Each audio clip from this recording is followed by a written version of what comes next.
Welcome, loved ones. Welcome. Welcome to the place where transformation begins. My name is Reverend Penelope Stewart. I run the chemistry page and the company. You can follow us on Facebook, Instagram, Twitter, and YouTube as well.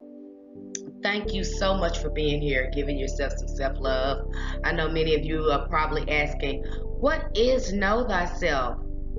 What exactly is Know Thyself? Well, let's just jump into it.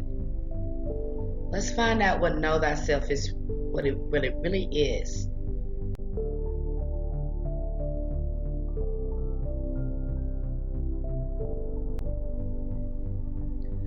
Know Thyself is a spiritual personal development program that helps you change your life by changing the way you operate on a deeper level. Rather than just examining your behaviors, habits, and goals, the program digs into your deep rooted beliefs, your connection to the divine, and you find yourself again.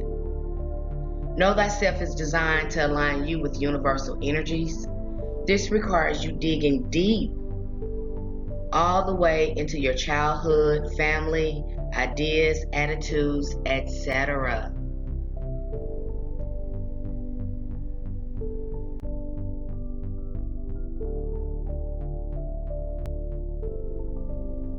Understanding yourself and the world around you from a spiritual perspective can help you lead a more meaningful life. You may discover that you have a profound purpose and that all of the events in your life have been orchestrated to bring you to your true path. When you work the program, it can help you navigate your life better and clear out any energetic blocks. Know Thyself will help you live the life that you were always meant to live. It will help you find out who you really are and heal your old wounds so that you can move into a better and brighter future.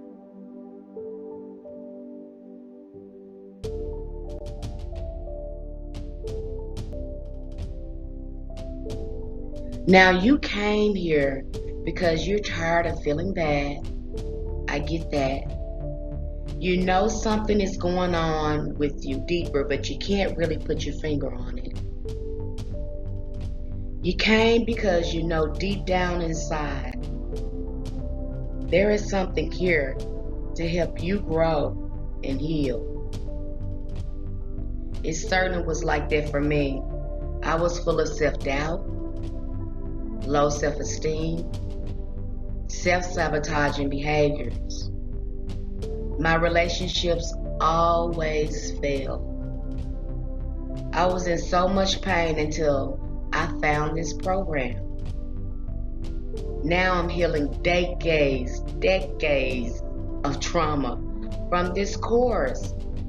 I didn't think I was going to be able to do it because I come from such a rough, ragged, and rugged background.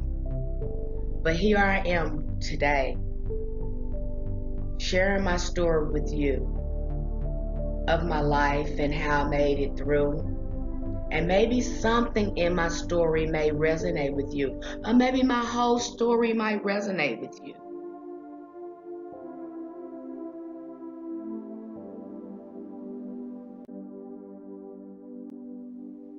Life began as a survival for me with my parents. I was raised in survival, and so were they. My biological dad committed suicide when I was 9. I didn't know him very well. I remember being with him maybe on 3 or 4 occasions before he committed suicide. When I got to digging in my history and start healing, I started finding patterns. And what I found is he was sexually abused by his mother, by his mother's husband, and was homeless at the age of 9. He went on to be drafted in Vietnam, where it added more trauma when he came home. He had severe PTSD. That's when he came home. I think I was around, he had been home for a while. He was living in California.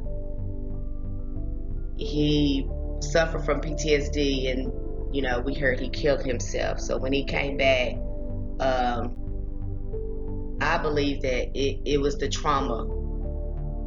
He could not being able to deal with the trauma of the PTSD. I think that's why he killed himself. Now, my adopted dad was incarcerated when I was 3. And my sister was an infant. He was sentenced to life without parole. This was a common pattern in both my mom and my stepdad family. So when I got to looking at both sides of the family, they had some of the almost the mirroring dynamics.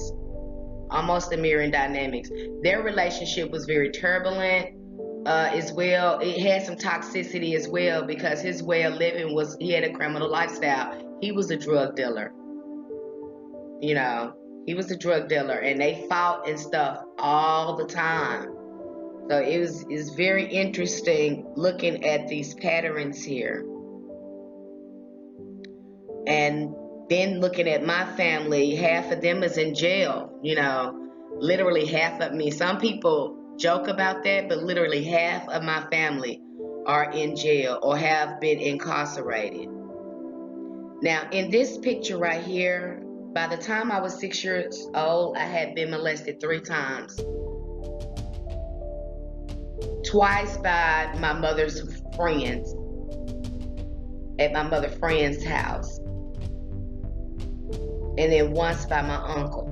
And then in this picture, now that I look back, we were surrounded by pedophiles. I'm in our neighborhood.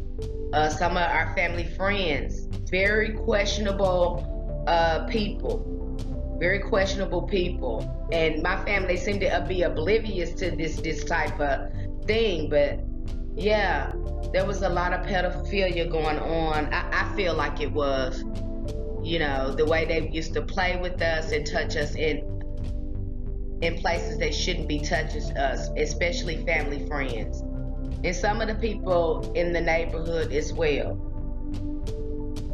And I also had witnessed 2 rapes. I had witnessed 2 rapes in this picture too. My cousin's rape, and then my aunt's best friend rape. So, so much was happening. I was surrounded by trauma. My grandmother used to shoot out the ceiling in the house. That was interesting. My mother and her siblings always fight. These are adults now. These are adults that are fighting. I remember my mom stabbing my uncle with a fork because he ate her food. I mean, it's just insane. I remember having to hide as children. We hid sharp objects because we didn't want them to hurt each other. I remember my mom shooting my uncle. I mean, it just goes on and on. I remember her shooting my uncle. And that was terrifying. I think maybe then I was probably about 5 or 6. Maybe 5. Maybe I could have been younger than that. Who knows? I think I was maybe about 5 or 6. Yeah, I think I was just trying to learn to ride a bike by that time. So I had to be up at that age. So, and then I saw her attack a man and burn the side of his face off. So I was surrounded by trauma. I was surrounded by violence. And I didn't know. I had no idea this trauma would affect me for the rest of my life. Mom tried to work as best as she could. But, it was very difficult in those times because they didn't have really, adequate child care. So I understand she was doing the best that she could. There was never hardly any food. Sometimes we had to share food, plates of food. And we practically lived off the commodity. I do kind of miss that commodity cheese because it made the best grilled cheese sandwiches. So yeah, and then our utilities were always off. That was a common thing too, because I remember one fall we had to sleep in our school clothes. It was so cold we didn't have any not electric, it was gas. And then one time we didn't have any electricity. So it was common to have utilities off in our home. Mom was constantly in survival mode. My mom was very temperamental when I was a kid. Very rigid and temperamental. Can be brutal as well, you know. And I get it now because I understand that that's how she was raised. And she could get very angry really quick. She had different boyfriends, and some of them she argued with a lot. So I saw a lot of arguing, fighting among her and her boyfriends. I witnessed a lot of that among her boyfriends, until eventually she got married. She remarried, and that's when life got kind of worse for us because I don't think, that marriage broke her. I don't think she realized the impact of generational dysfunctional family had on her. None of us did. No one was talking about this. I had this, the first time I heard it, I think I was 38 or 39 years old when I first heard this, maybe 40. But when I first heard this, I was just, no one talks about this. I think it deserves to be talked about. Mom was neglectful. She began to heavily drink in that relationship, that marriage, because I think she really wanted it to work, and she really didn't understand why it didn't work. She really was trying to come up with answers why it really didn't work. She began to drink very heavily. At the age of 12, I lost my virginity to a family friend. This man purchased all my school supplies, my clothes, and kept my hair fixed. My mom basically was okay with it because she couldn't take care of me. This was the reality that I was living in. And this went on, I think, for about 2 or 3 years. The drinking, the compulsive drinking, it was just, that was a crazy life. So I found myself doing things that a child had no business doing at my age, because that's what I was exposed to. We finally got a little stable, but the drinking was still going on, so I couldn't stay at home. So I really became homeless. And that's when a friend of mine's mom called CPS. And they went out there to talk to her, and she tried to attack them with a knife. And they tried to get her to comply a few times with a couple of things, but she would not comply. And I think that's when the judge court ordered her to rehab. She had to go to rehab. And so we went into foster care. I think I stayed in foster care almost 2 years. It's almost 2 years. And we moved to Russellville. That was a dry county. I thought that was going to be, better because she wasn't drinking any longer. So I thought it was going to be great for us. I thought things were going to go back to normal. But that didn't happen. Now I was dealing with another person. Like, she was not the same. I didn't know there was mental illness going on. That there was something else going on with her. She became emotionally and verbally abusive to the point where I couldn't focus at school. We just could not get along. I wanted to just get out of that house. So at the age of 15, I got married. My husband was 18. She was kind of glad to sign the paperwork. Because I kept leaving home because of this behavior. She wasn't even drunk. She wasn't even drunk. It was just this behavior that she had, and I just did not understand the behavior.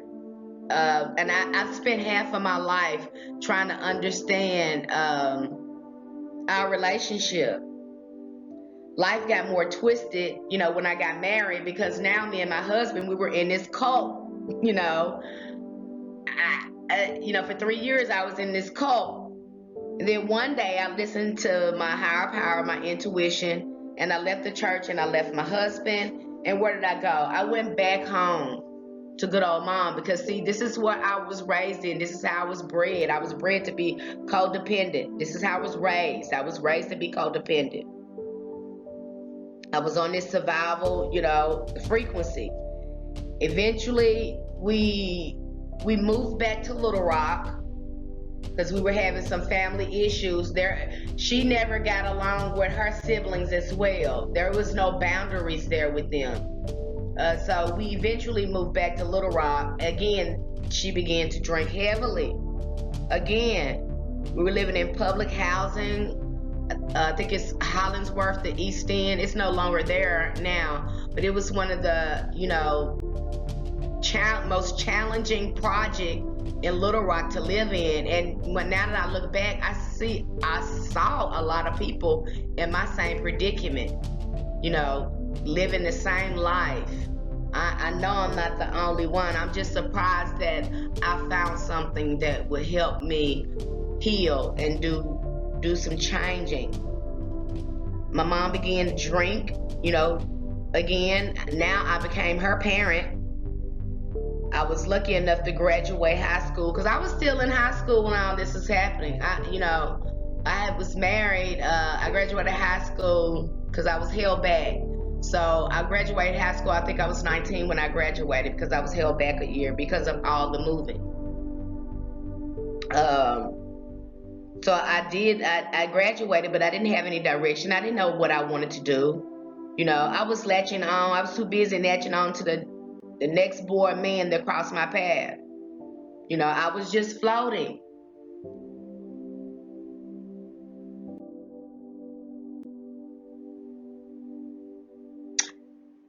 Now, the drinking, went on for a while. It got to the point where we just could not deal with it anymore. We would call the cops because it just became violent. And so my mom ended up abandoning I and my sister, and I had to take care of my 15-year-old sister. She took my youngest sister, but she left I and my middle sister there. So I didn't have a job. Remember, I'm codependent. I did not have a job. And so this is when I met my daughter's father. Now, he and I came from the same family dynamics. His mom was a heavy drinker, alcoholic, whatever you want to call it as well. It was dysfunctional. I know that. It was dysfunctional. But like I said, my mom had a mental illness as well, so I can't really blame it on the drinking, just on the drinking. Because there's some mental illness going on in there. I would like to think, just looking back at it, the more I dig at the patterns. So me and him had the same family dynamics. We both began to sell drugs together. Isn't that something? How I went back, I followed my mom's footsteps unconsciously because she married my stepdad, who was a drug dealer. You see, I unconsciously did that. That intergenerational trauma, it is so real. It is so real. Gosh, I can't tell you. The more I work this program and the more I find out about myself, I see how if I don't work on it, how I can repeat the patterns and it'll never stop. It'll never stop. And so that lifestyle was very crazy. Again, our relationship was toxic. We fought and stuff all the time. He cheated on me with other women and even with the women in my family. Yes, it was the utmost betrayal. That relationship sent me to therapy. It sent me to therapy. I could wrap my mind why my family would do something like that. I sat in therapy for an entire year, you guys, and I spilled all my tea. I spilled all the tea, and I never healed. I never healed. I just stopped going one day when I stopped crying and started to hate men. And that was kind of already there because my mom had this secret hate for men too. So I think I know I unconsciously picked that up, and then, my child's father had just, this heartbreak, this heartache. So I just really hated men. I was just out to get them and just give them a hard time. So I just stopped going to therapy one day when I stopped crying. I carried the trauma of that situation with me. Like Erykah Badu say, I was that bag lady. You know, you're gonna hurt yourself carrying all those bags like that. I had those bags. I was carrying a lot of baggage. I left the relationship. You know, I ended up leaving that relationship. He actually, and that's crazy how we left. We actually had a fight. That's when I knew that relationship was over, because he actually choked me unconscious. He actually choked me unconscious, and I was like, oh my gosh, I got to leave this relationship because somebody is going to get killed. Somebody's going to get killed. And so that's when I went to therapy and everything. And I tried my best to get out of the codependency. I went to medical assistant school, got me a very good job, but I could not focus. I still got these bags, you guys. I couldn't focus. I've been around trauma all my life. I don't know what's going on with me, but I know I can't keep this job. I'm just, you know, I got highs and lows, and I love my job, but I just mentally, you know, I didn't know how bad I was affected by the trauma.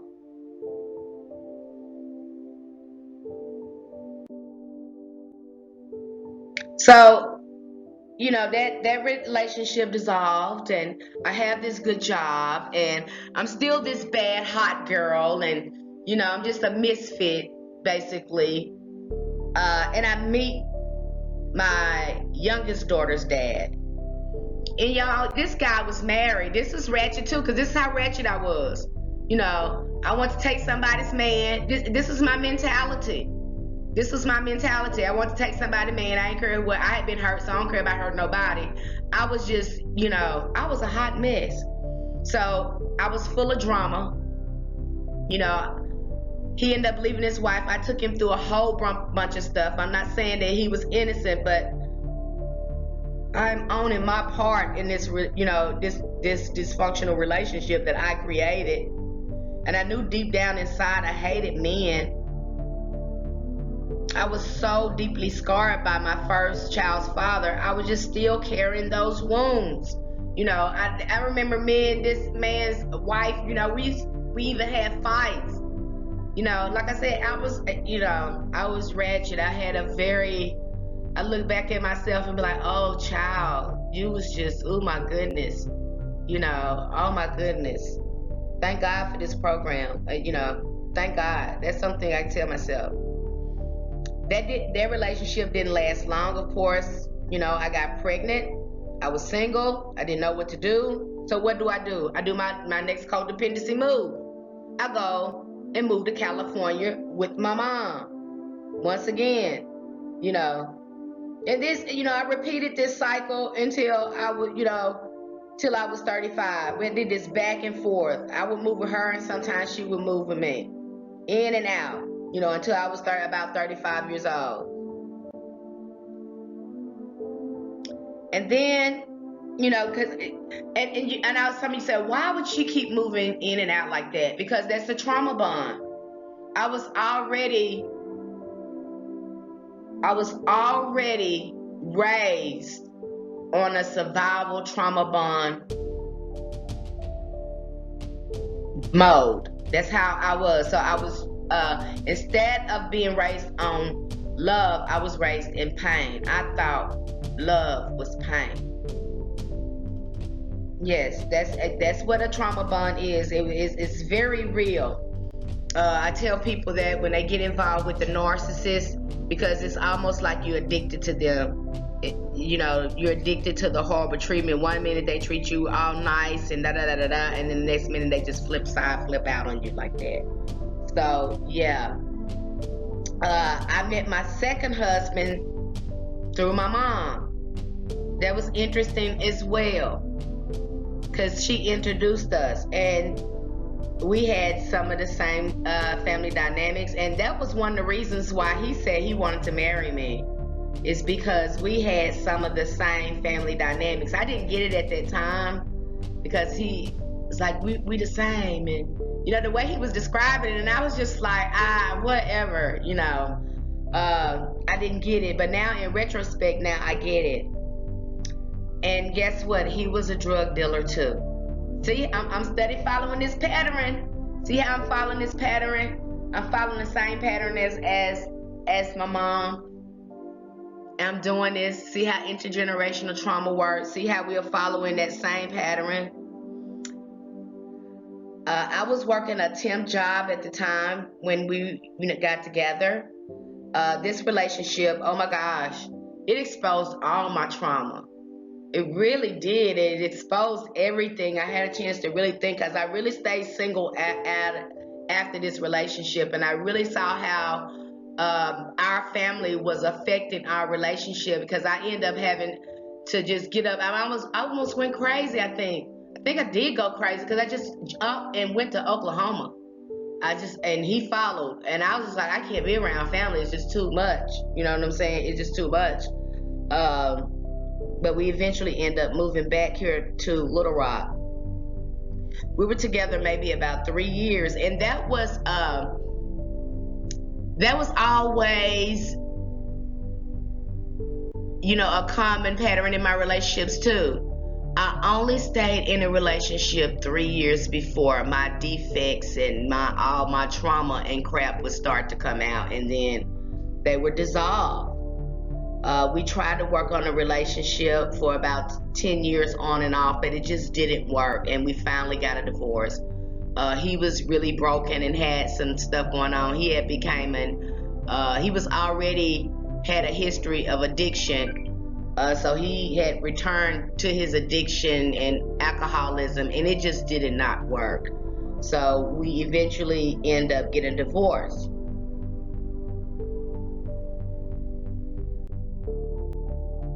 Now, I started at the bottom and now I'm here. This is when my healing journey began. I think I was around 39 or 40 uh, when I decided to go low contact with family. I moved several cities away from them. Um, yeah, I moved several cities away. I just my life got better because I wanted to get out. I was more of an enabler, and it was really frustrating me because I was basically the enabler. Everybody, Penny would do it, Penny would do it, and I got sick of Penny would do it, and so I moved. I moved several cities away, so I couldn't be convenient to everyone like that. And then I didn't know how to say no either. Again, that's some of that codependency, people pleaser thing that I had because you say no to them and they just flip out. So I couldn't say no, so I moved further away. And what I noticed is, you know, that I was avoiding the drama because when I moved, they were bringing the drama on over my telephone, and so and then when I would go around, I just felt some type of way. The body language of my mom, it was just crazy. The experience with her, it was crazy. Sometimes it was just like she hated me, and then there was other times that she could be loving. So it was just really crazy with her. And so I started just really, my awareness really began to come in, and I began to kind of separate myself from them. But I still had those bags. I had those survival mechanisms. And I and my oldest daughter began to bump heads. And our relationship had become almost like me and my mom's. I didn't know. Again, you don't. The subconscious mind, it just picks up everything. It doesn't know right from wrong. And so our relationship had become toxic. She had moved out maybe twice, and my job was getting ready to close in Little Rock. My dream job. I loved this job, and they were giving away a really nice service pay.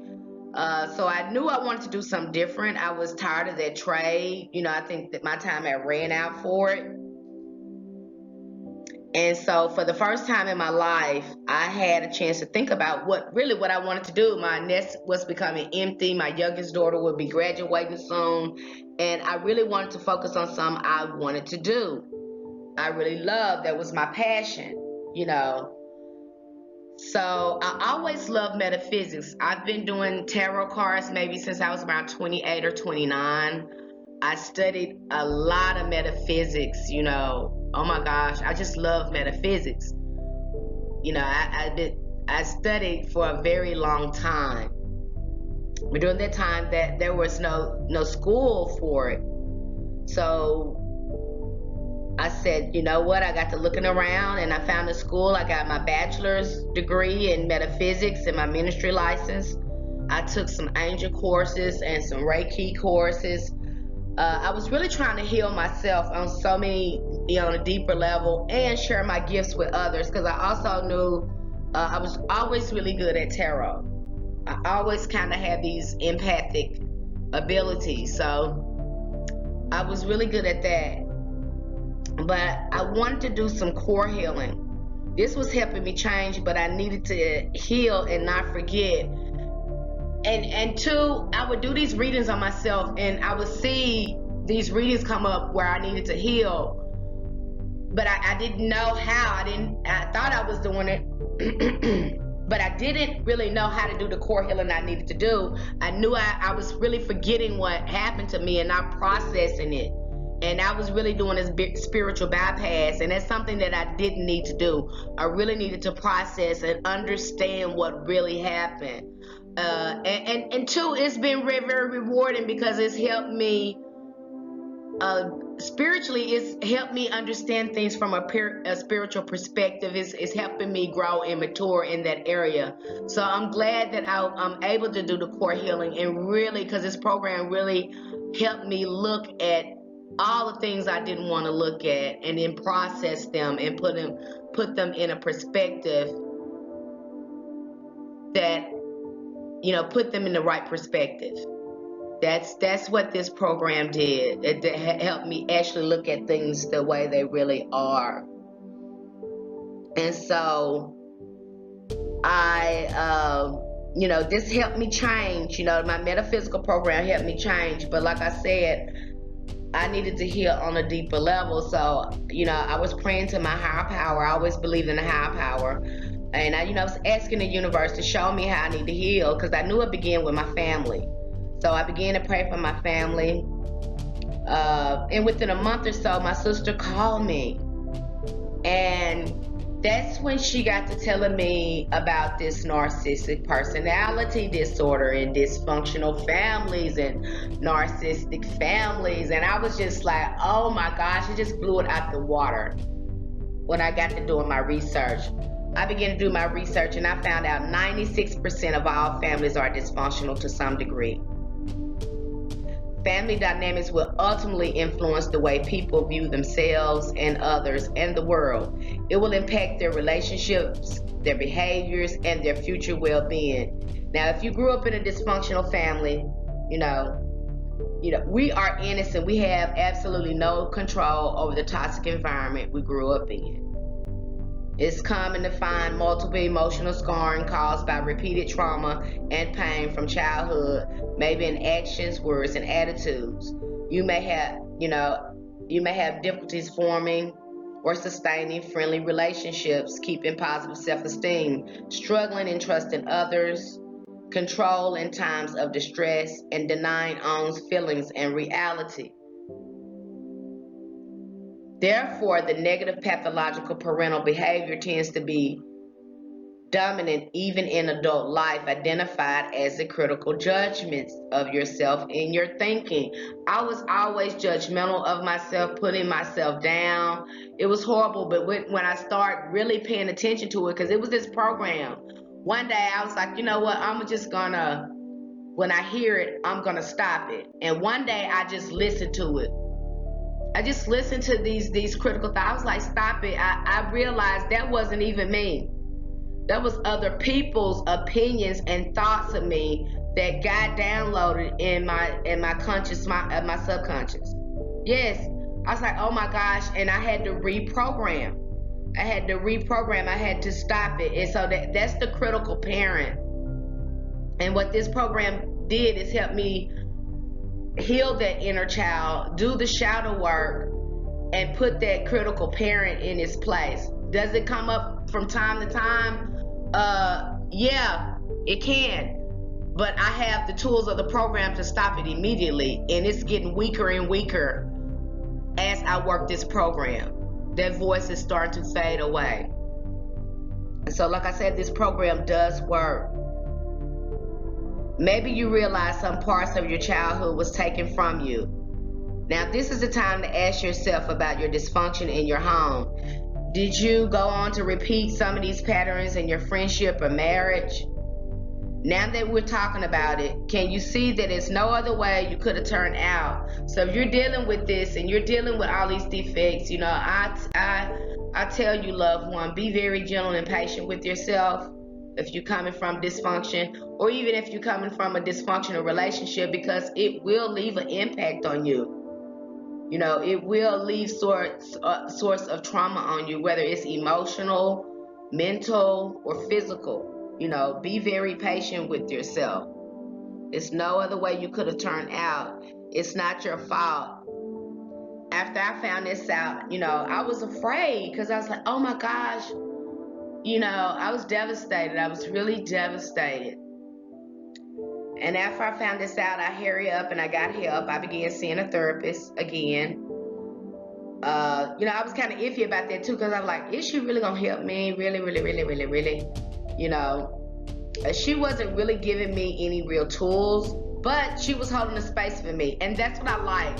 I was able to release a lot of emotional toxins just by her holding a space for me, and kind of me evaluating my mind and my feelings and relaying them to her really helped me find out what I really needed. So yeah, she really helped with that because she held a space for me, and I got a chance to really evaluate my thoughts, my feelings, my responses, my reactions, and really find out what was going on with me. I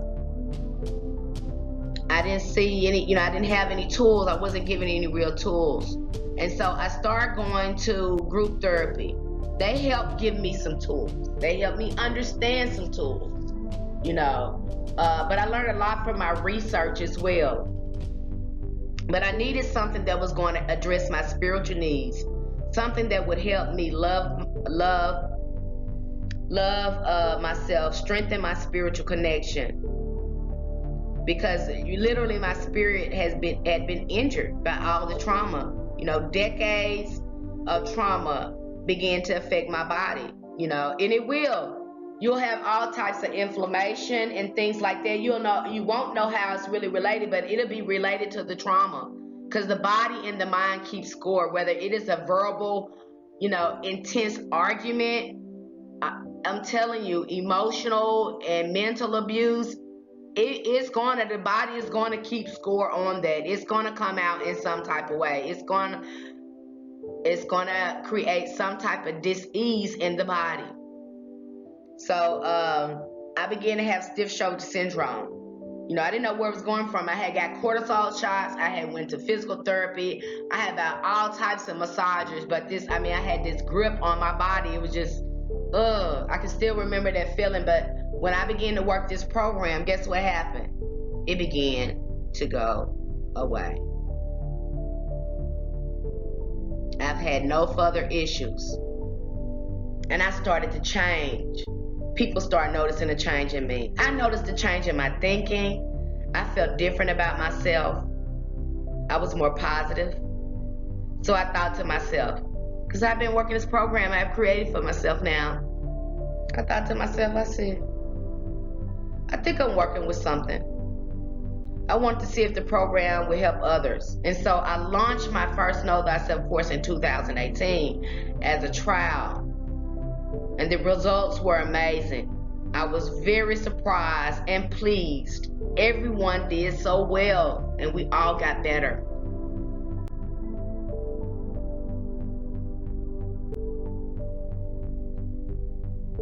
Now, in 2019, I didn't do anything with the program. I wanted to test it and see if it really had value.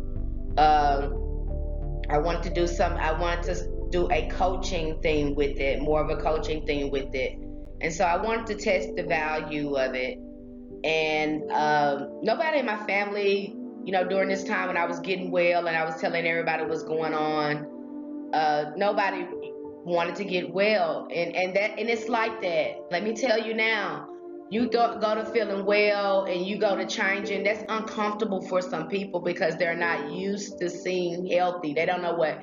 Some people don't know what healthy emotional and mental states look like. They don't know what they look like. And then when you start living that healthy life and practicing self-love and taking care of yourself, that can be, frightening for some people. And it was like that for me. So some of my family is standoffish. Some of them I've went no contact with. I just went no contact. It's not healthy for me to have contact with them. Some of them low contact with. Some of them I just, I only text or email. I won't do a phone or face to face with them. So you'll find out more about that as you work the program and you find out what's good for you. But my cousin Jantel called me and she said, hey, I got these issues going on. I got these defects going on and they're just spilling out everywhere and they are just messing up my life and I just want to get better and I heard that you can help me. Will you help me? And my cousin was the first person in the family to try it. And I gave her the program just to see if it would work and test the value. And within weeks, she gave me a call saying it works. She saw results when she worked it and found out exactly what she needed to work on. She worked on her inner child, which was controlling her emotional well-being. I didn't have to coach her. Now she will call when she have an issue come up, and then we'll go over the issue, and then we'll go over the program, and I'll show her where she needs to apply the program. I would coach her on that. So every time, every now and then she would call and she would usually call me when she had an issue.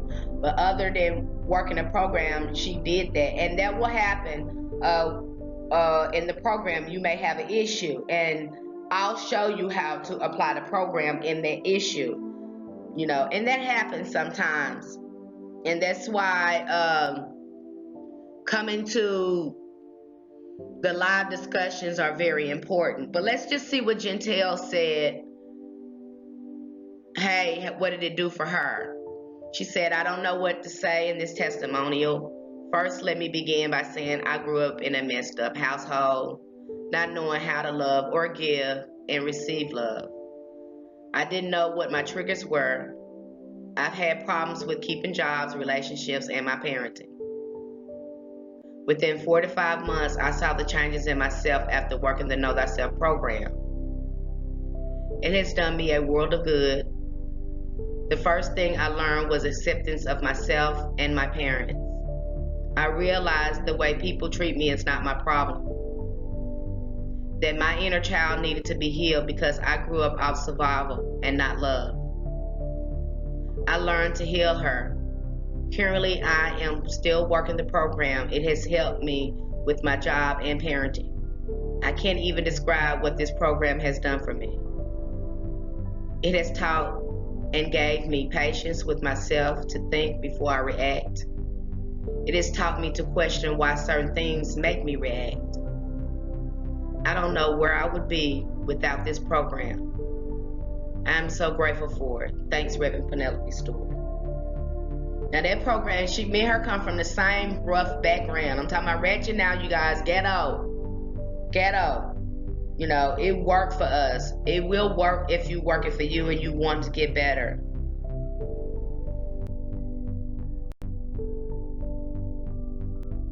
And I know you're saying, oh, Reverend Penny, everybody ain't the same. Some of us are different. Some are different. We have different issues going on, and that's fine. This program is designed to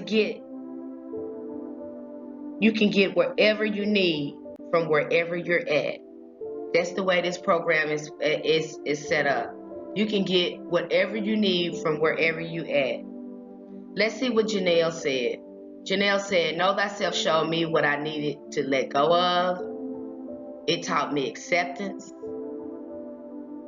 and boundaries. Boundaries are very powerful in this program. I got my power back with my boundaries. Doing what is good for me and being okay with doing what is good for me. And then acceptance. Acceptance is a big part of this program too. So you'll see that being said probably a lot in this program.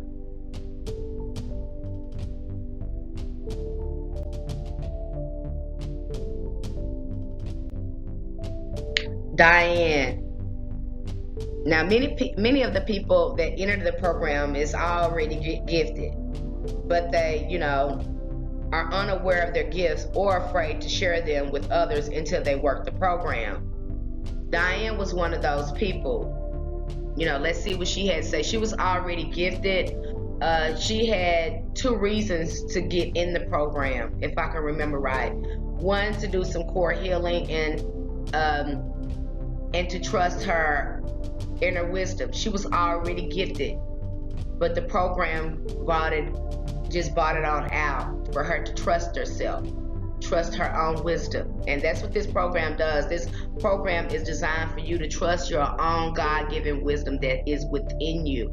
You will tap into your own intuition. You will become aligned with these universal energies. And it's awesome, because once you start changing yourself, you start changing your whole reality. I couldn't believe it. I couldn't believe it was happening. Sometimes I still can't believe it. Because the more I focus on myself, the more my reality changes, the more I change myself. The more I change the energies within me and really focus on healing myself, the more my reality change. So let's just see what Diane says. She says, the idea of know thyself. You stop looking out for answers and going within. All the answers you are seeking are within yourself. There is a higher wisdom with yourself. And that is what Know Thyself program is designed to do. To help you understand how to tap into that wisdom. If you want to be able to trust life more, tap into the magic of life. If you want to see your life headed in a new trajectory, Know Thyself is the course to take. It's time you show up for yourself and support your dreams. I highly recommend the Know Thyself course in Reverend Penelope Stewart as an instructor. So this, you guys, it worked for us. This program, it worked for us. Let it work for you too. You deserve to be healed. You deserve to develop spiritually and on a personal level as well. Now, what happens when you get into the program? Here's a short outline. The first thing we do is we identify any challenges, any defects that you are having. You may think that you don't have any. I know some people think that they're perfect. If you think you're perfect, then you probably, this program probably not gonna be for you. Because no one is perfect. And you find that out really quick in this program. So in the first phase, everything that's wrong with you will come out. And then we'll start talking about all those experiences with those defects. And then we'll be talking about your perspectives, your thoughts, coming up with self-development goals and plans just for you. My job is to help you reach those goals and work the program, to coach you through the program. You'll receive e-workbook and e-workbook audio videos that are basically blueprints to the program. It will help you navigate your mind, your body, and your spirit on your journey. Because I gave this to my cousin Gentile, and just a little small side coaching. She did wonderful. She's doing wonderful. And you'll have lifetime access to this material. Now, you will have access to a live spiritual life coach with me. If you need some coaching, I will be hosting a Q&A group coach session once a week in the beginning. And this might change depending on everyone's needs. Okay? And this coaching program is going to go on for 3 months. For 3 months, I do live coaching. You have access to me.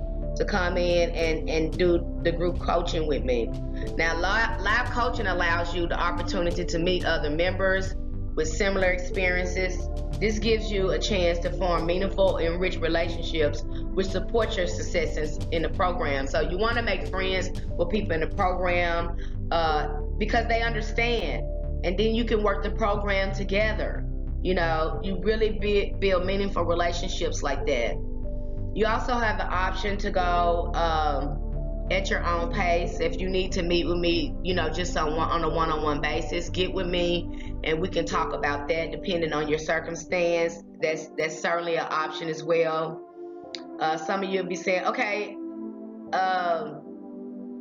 do we get some type of certificate or graduation? There is really no completion of this program, but rather finding the willingness and awareness to apply the program to your daily life. The completion is your application. If you're able to apply this, because you're going to get results, and you'll see what I'm talking about.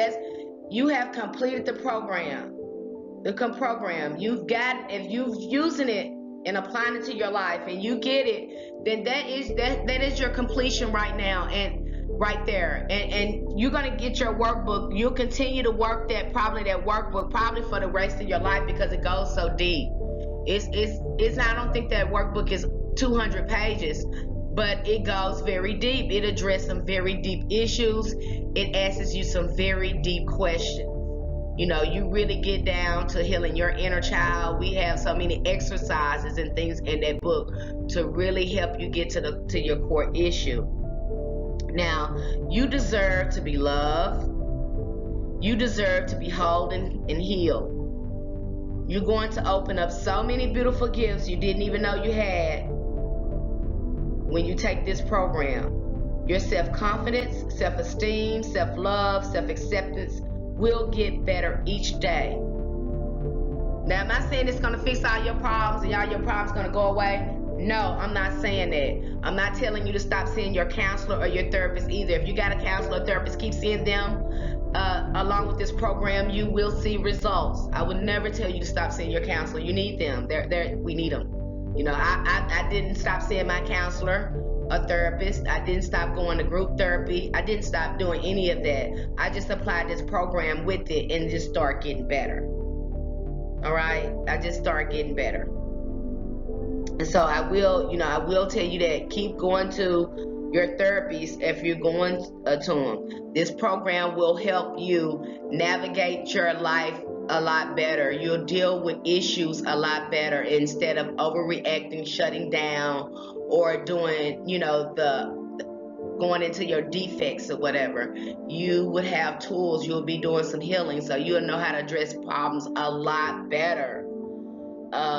Now I'm only taking about 10 people, just 10 people in this course. I want to be able to give my time and coach every student in the program. My mission and goal and job here is to help you get better. And I have to be able to give you my time when you're needed. So I'm only taking 10 people in this program. So give yourself some love. Think about it, loved one. You deserve this program. You deserve to heal. And I know you're tired of feeling bad and you want to feel better and you want to spiritually evolve and you want to know how the universe works. Hey, this is the program for you. You will have your ultimate spiritual awakening and start shifting your perspective if you take this course. I thank you so much for being here today, and give yourself a great big thanks for giving yourself some love today. I hope to see you in this program. I can't wait to see you in the program and to work with each one of you. Hurry up and sign up while we have spaces available, because like I said, I'm only taking 10 people. You guys take care of yourself. And I thank you again for being here. Light and love, namaste, ashe. Take care.